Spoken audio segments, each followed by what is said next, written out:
Ça y est, ça marche. Je vais nous excuser pour ces petits soucis techniques. On a enfin réussi à pouvoir vous retrouver pour ces informations locales dans nos pays de Savoie avec ces aléas du direct.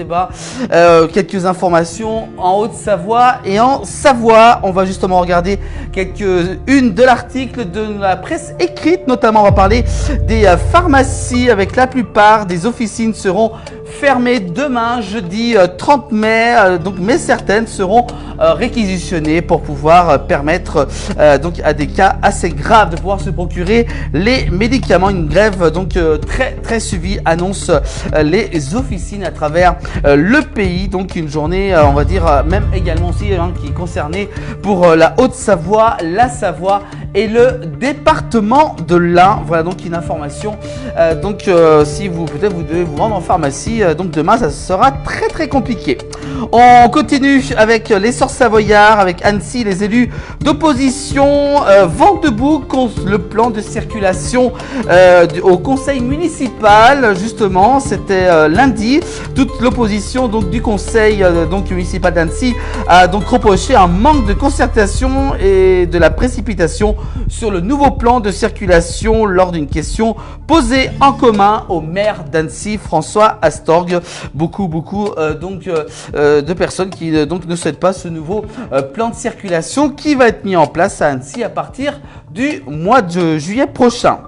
On continue avec l'essor savoyard toujours. On va parler justement du côté d'Annecy avec un capteur de pollen pour aider des allergiques au quotidien. Et oui, regardez à côté de moi, c'est un appareil. C'est l'entreprise orléanaise Lily Air qui a donc installé son premier capteur de pollen du côté de Chavanot, près d'Annecy en Haute-Savoie il y a quelques semaines. Objectif, mieux les identifier pour faciliter la vie des allergiques. Voilà, c'est quand même du progrès en ce qui concerne les allergies, car il y a de plus en plus de gens avec ces allergies du pollen.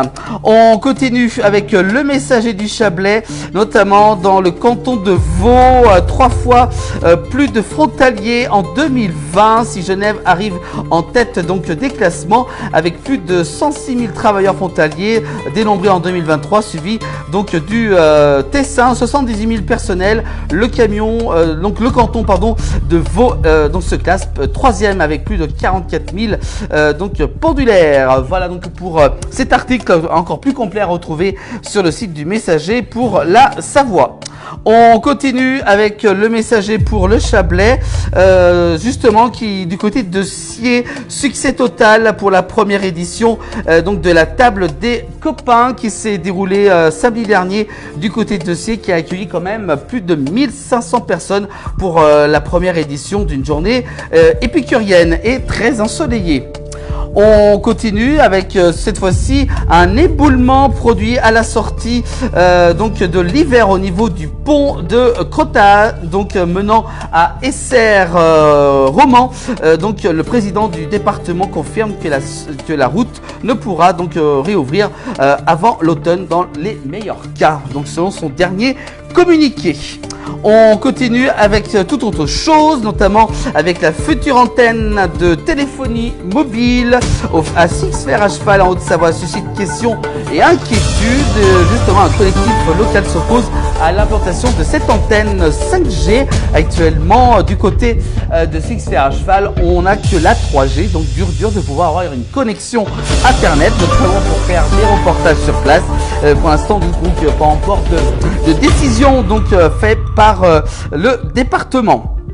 On continue et puis on parle également d'un concert annulé. C'est le chanteur chambérien Ahmed Mouchi qui interprétait le rôle de Ramsès dans la comédie musicale Les 10 Commandements, a annoncé sur son Instagram ne pas pouvoir honorer toutes ces dates de concert dans les mois prochains. On m'a décelé une tumeur, il annule tous ses concerts pour raison médicale. Voilà donc un entretien avec le Dauphiné robinet libéré de la Savoie. Et puis enfin, on termine par le messager du Chablais avec les avalanches. Le nombre d'accidents mortels est en baisse dans les Alpes durant l'hiver 2023-2024. 13 accidents donc mortels liés aux avalanches ont été déplorés dans les différents massifs français. Un nombre toujours trop élevé, mais en nette baisse, puisque 25 accidents ont eu lieu l'année précédente. Voilà pour cette actualité locale dans nos pays de Savoie en cette journée de ce mercredi.